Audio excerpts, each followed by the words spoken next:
Larmes d'Arsouilles. Les voyous les plus noirs sont fous de la campagne. L'hiver, ils vivent dans Paris ainsi qu'au bagne, captifs. La liberté pour eux, c'est le printemps.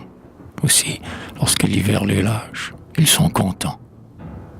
Pour recevoir avril, plus d'un se débarbouille, et le nouveau soleil illumine l'Arsouille. Il va droit devant lui, rêveur, sans savoir où, gambadant comme un chien et chantant comme un fou, rien qu'à voir les talus, les fossés et les buttes. C'est là que, tout gamin, il faisait des culbutes. C'est là, les soirs d'été, qu'il se gavait le flanc. C'est là qu'il enleva son premier cerf-volant. C'est là qu'il vint un jour avec Jeanne, la sienne, du temps qu'elle portait un tablier d'indienne. C'est là qu'en rougissant, ils s'assirent, très las, que leur amour frais fleurit comme un lilas. Or, l'on a beau, depuis, avoir oublié Jeanne, vivre comme un cochon, s'abrutir comme un âne, après tout, on n'est pas un sans-cœur, n'est-ce pas? Et le méchant vaurien retrouve à chaque pas un nid de souvenirs qui chante dans son âme. Oh, la bonne chanson qui regrette et réclame. Ainsi le rossignol n'a qu'à parler, sa voix fait taire autour de lui tous les oiseaux des bois.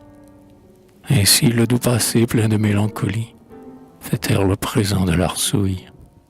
Il oublie, la noire glu du vie sous son cœur est collée, les réveils lourds des soirs où l'on a rigolé dans la crépule grasse et sale des barrières pour aller s'échouer ivrement aux carrières.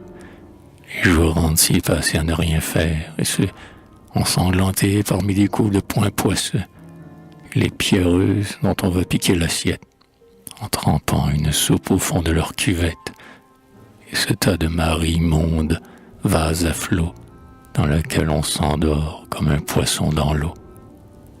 Arrière, cet égout, loin d'ici, mauvais rêve. Le pauvre diable vit cette minute brève où le bonheur passé qui vous remonte au cœur, aux grises d'une amère et suave liqueur. Et sans honte de sa faiblesse, sans scrupule, sans penser qu'on pourrait le trouver ridicule, il pleure doucement, l'Arsouille.